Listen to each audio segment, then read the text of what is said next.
जलदानव अपनी जिद पर अड़े हुए थे। वे किसी सरकार या संस्था की नहीं, सिर्फ बकली की आवाज सुनना चाहते थे। बकली ने साफ कहा कि वह पूरी मानव जाति का प्रतिनिधि नहीं है, लेकिन जलदानव का जवाब चौंकाने वाला था। दुनिया को यह जानना चाहिए कि एक साधारण इंसान की भी आवाज होती है। केट इस बातचीत को लेकर बेहद सतर्क थी, इसलिए तय हुआ कि अगली बैठक में सिर्फ 50 पत्रकारों को अंदर आने दिया जाएगा। फोटो की अनुमति होगी, लेकिन लाइव टेलीकास्ट पूरी तरह प्रतिबंधित रहेगा। बकली को बार बार चेताया गया कि उसे केवल टेलीप्रॉम्प्टर पर लिखा हुआ शब्दशः पढ़ना है। अगले दिन जैसे ही विशाल पाइप में दोबारा पानी भरा गया, पानी के लोग समय पर पहुंच गए। बकली इस बार पहले से ज्यादा शांत था और उसने स्क्रीन देखकर सहज रूप से अभिवादन किया। जैसे ही वह मानव पक्ष की पहली मांग पढ़ने वाला था, जलदानव ने उसे रोक दिया और नदी का पानी मंगवाया। सैनिकों की टीम कुछ ही देर में गंदला पीला पानी लेकर आई। गिलास में तैरते कण देखकर बकली का चेहरा एक उतर गया। तभी उसके ईयरपीस में कहा गया कि पानी साफ करने की बात शुरू करो, लेकिन जलदानव ने टोका कि वह राजनेताओं जैसी बातें नहीं सुनना चाह रहा और बकली किसी कठपुतली की तरह निर्देशों पर नहीं बोलेगा। बकली कुछ पल चुप रहा, फिर उसने ईयरपीस निकाल दिया और दिल से बोलना शुरू किया। उसने कहा कि इंसान स्वार्थी है और थोड़े से फायदे के लिए पूरी पृथ्वी को बर्बादी की ओर धकेल रहे हैं, और विडंबना ये है कि बातचीत के दौरान भी कारखाने नदियों और समुद्रों में झड़ छोड़ रहे हैं। उसकी सच्चाई सुनकर जलदानव ने उसकी प्रशंसा की, लेकिन पीछे मुड़ते ही बकली ने देखा कि पूरा हॉल सन्नाटे में डूब चुका है और बातचीत रोक दी गई। उसकी बातों ने अनजाने में मानव जाति को कठिन स्थिति में डाल दिया। इसके बाद पानी के जीवों की संरचना का अध्ययन शुरू हुआ, यहाँ तक कि मृत जल अंडों को भी नहीं छोड़ा गया। पहले ही पता चल चुका था कि पानी की जाति पल भर में पूरी प्रजाति से जानकारी साझा कर सकती है, और केट को शक था कि उनके शरीर पर मौजूद मोती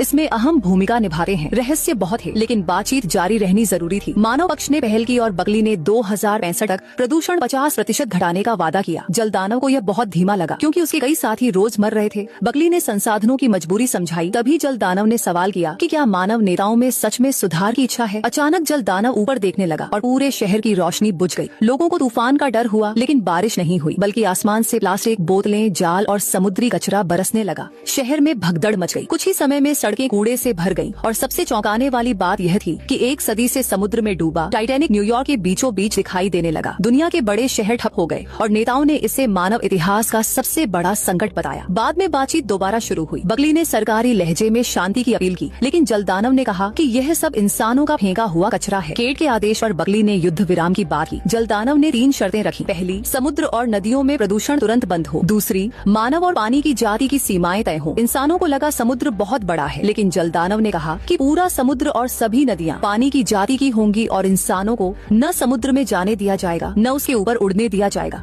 हॉल में हंगामा मच गया, खासकर समुद्री व्यापार पर निर्भर देशों में। जलदानव की दहाड़ से सब शांत हो गए। बकली ने माफी मांगी। तभी जलदानव ने तीसरी शर्त रखी कि उसे इस स्टील कंक्रीट की इमारत से नफरत है और अगली बातचीत की जगह वहीं तय करेगा। स्क्रीन पर पृथ्वी के सबसे गहरे समुद्री गर्तों में से एक का नाम उभरा, जहां इंसानों की सबसे उन्नत सबमरीन भी आधी गहराई तक नहीं पहुंच सकी। जब जलदानव ने पूछा कि क्या मानव पक्ष स्वीकार करता है, तो बकली अनजाने में ही हाँ कह बैठा। इसी के साथ एपिसोड 2 खत्म होता है। अगला एपिसोड देखने के लिए कमेंट करें। पार्ट 3।